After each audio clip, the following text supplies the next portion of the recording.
रीवा जिले की त्योंथर तहसील मुख्यालय में किसानों की विभिन्न समस्याओं को लेकर एक दिवसीय प्रदर्शन तहसील मुख्यालय में किसान यूनियन टिकेत ने किया एवं 13 सूत्रीय मांग का ज्ञापन पत्र अनुविभागीय अधिकारी राजस्व त्योंथर के नाम सौंपा गया, जिसमें किसानों की विभिन्न मांगों को रखा गया। अनुविभागीय अधिकारी राजस्व की अनुपस्थिति में नायब तहसीलदार त्योंथर वीरेंद्र द्विवेदी को मौके पर ज्ञापन दिया गया।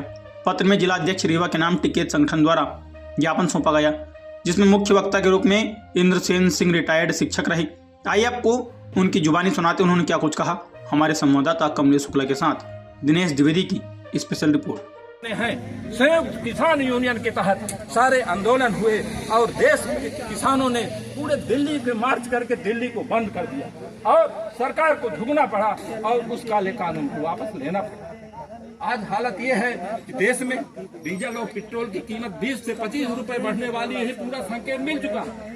हर 2 दिन में 1 रुपए 2 रुपए कीमत बढ़ाई जा रही है। तो जब डीजल का मूल्य बढ़ेगा तो आपकी कृषि लागत निश्चित तौर पर बढ़ेगी और ये सरकार एकदम से देखा होगा, आपने सर्वे पढ़ा होगा कि भारत की सरकार 40 रुपए 45 रुपए प्रति लीटर के हिसाब से पेट्रोल को खरीद रही है और यही पड़ोस में नेपाल में 50 रुपए लीटर पेट्रोल दे रही है, बांग्लादेश में दे रही है। लेकिन हम लोग जो है 100 रुपया 110 रुपया 105 रुपया 110 रुपया 120 रुपए लीटर तक का पूरे देश में पेट्रोल बेच रहा है। ये क्या है? 112 रुपए पहुंच पूरे देश में जो है आम जनता का मध्यम वर्ग का कचूमर ये सरकार निकाल रही है। भ्रष्टाचार से अखंड डूबी सरकार है और इसमें गरीबों का, किसानों का, मजदूरों का कोई सुनने वाला नहीं है।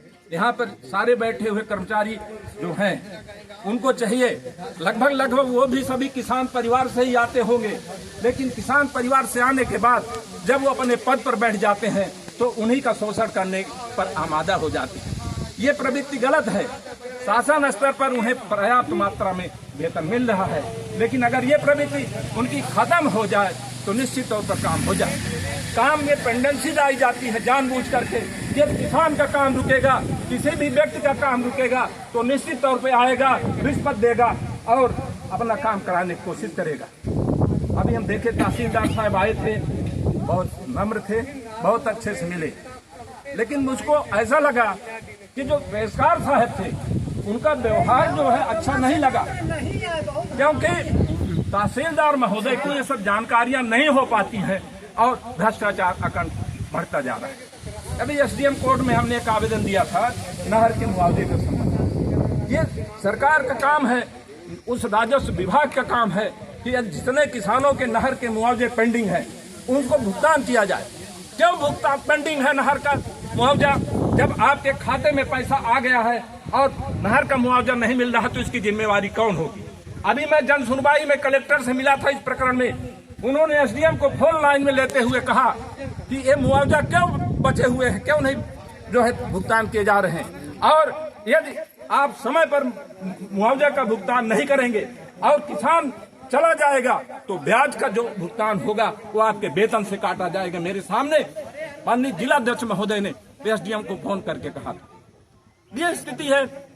एक कलेक्टर ईमानदार होकर के आ गए तो अधिकारियों के जो है पेट में दर्द हो गया, आंदोलन शुरू हो गया कलेक्टर के खिलाफ। ये स्थिति है भ्रष्टाचार की इंतजार, और ये आंदोलन सिर्फ भ्रष्टाचार का था कि हम भ्रष्टाचार करें, उस पर कलेक्टर रोक न लगाए। इस तरह की स्थिति इस देश में है और इसके लिए आप सबको संगठित होने की जरूरत है।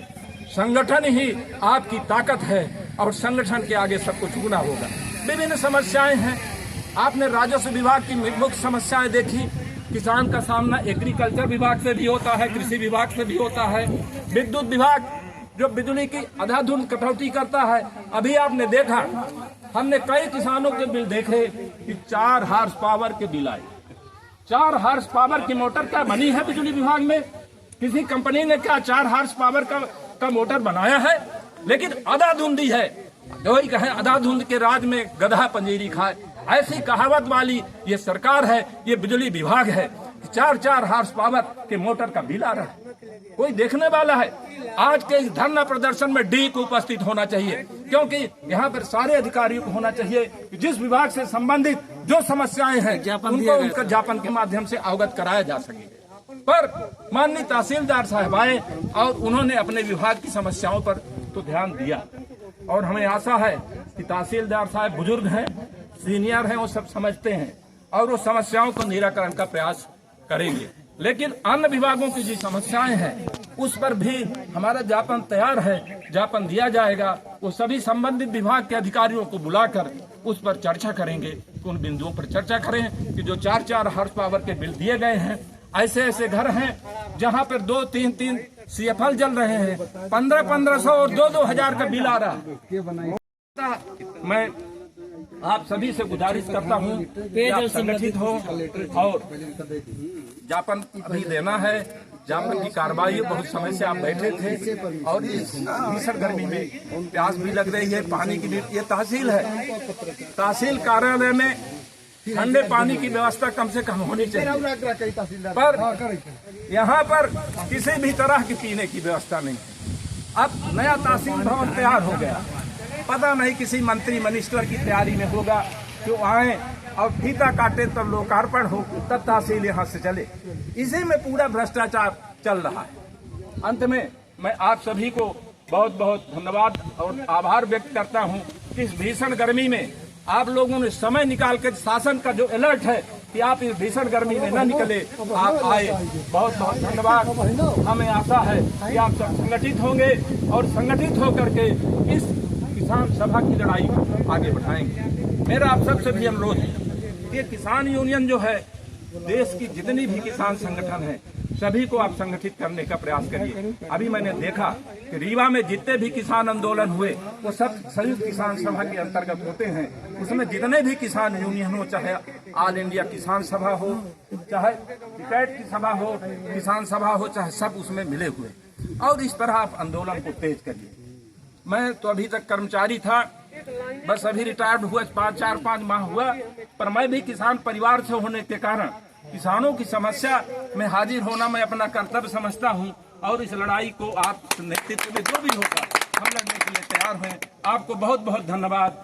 जय हिंद, जय भारत, जय किसान, जय जवान।